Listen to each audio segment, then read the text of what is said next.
Hello बच्चों, let's see the following question. State whether the following statement is true or false. हमें बताना है कि क्या following statement true है और false है. Statement क्या है? Newton's third law is valid for the bodies at rest as well as in motion. Newton का थर्ड लॉ वैलिड होगा बॉडीज के लिए. किन के लिए? इधर वो रेस्ट पे हो सकती है, मोशन में हो सकती है. दोनों टाइप की बॉडीज के लिए न्यूटन थर्ड लॉ वैलिड रहेगा. सो फर्स्ट ऑफ ऑल हम क्या करेंगे, इस क्वेश्चन में यूज की कॉन्सेप्ट के बारे में बात करेंगे. कौन सा की कॉन्सेप्ट इस क्वेश्चन में यूज हो रहा है? क्वेश्चन में बात कर रहे हैं Newton's third law of motion की.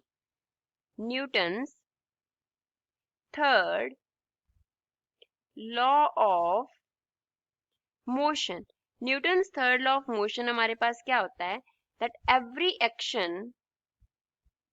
Action have equal and opposite reaction. Equal and opposite reaction. हर एक एक्शन का इक्वल एंड ऑपोजिट रिएक्शन होता है. अब इस लॉ को लिटिल बिट मोर अंडरस्टैंड करते हैं. मान लो ये हमारे पास क्या है, बॉडी 1 है, इसका जो मास है वो m1 है. ये हमारे पास बॉडी 2 है, इसका जो मास है वो क्या है, m2 है. अब मास m1 जो है वो m2 पे एक फोर्स लगाएगा, m2 जो है वो m1 पे एक फोर्स लगाएगा. जो m1 m2 पे लगाएगा उसको तो हम बोलेंगे एक्शन, वो एक्शन फोर्स होगा. जो m2 m1 पे लगाएगा दैट विल बी रिएक्शन, वो रिएक्शन होगा. दैट मीन्स जो एक्शन एंड रिएक्शन फोर्सेस हैं, एक्शन एंड रिएक्शन फोर्सेस हैं, वो टू डिफरेंट बॉडीज पे एक्ट कर रही हैं. टू डिफरेंट बॉडीज पे क्या करती हैं, एक्ट करती हैं. सेम बॉडी पे ये दोनों फोर्सेस एक्ट नहीं करती. एक पे एक्शन फोर्स एक्ट करता है तो दूसरी बॉडी पे रिएक्शन फोर्स होगा. पहले तो हम रेस्ट की बॉडीज लेते हैं, रेस्ट पे बॉडीज लेते हैं. अब इसकी एग्जांपल के लिए हम टू मैग्नेट्स कंसिडर कर लेते हैं. क्या कंसिडर कर लेते हैं?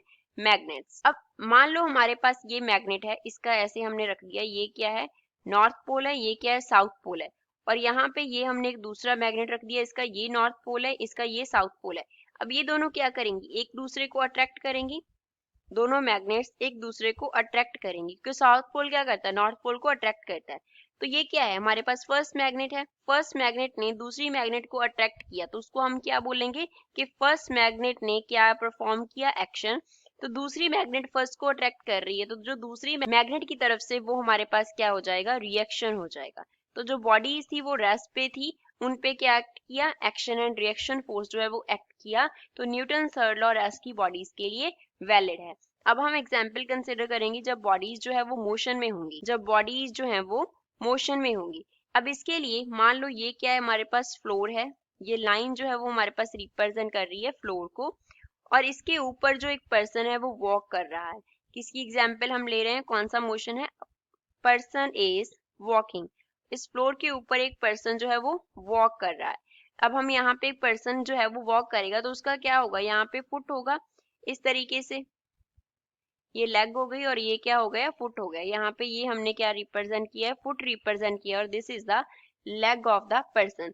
तो जो यहाँ से क्या कर रहा है, इस फुट से वो फ्लोर पे क्या लगा रहा है, एक्शन लगा रहा है. तो यहाँ पे क्या एक्ट कर रहा है, एक्शन एक्ट कर रहा है. पर्सन के जो पाँव है पर्सन का, उसने क्या किया, फ्लोर के ऊपर एक्शन किया. फ्लोर क्या करता है, नॉर्मल रिएक्शन एक्ट करवाता है. देन आर किसने एक्ट किया, फ्लोर की वजह से एक्ट हुआ. किसके ऊपर एक्ट हुआ, ऑन फुट.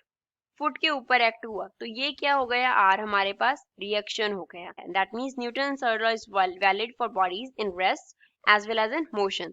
तो जो गिवन स्टेटमेंट है वो क्या हो गया, ट्रू हो गया. Statement is true. So given statement is true. This is final answer for the given question. I hope you understood well. Thanks.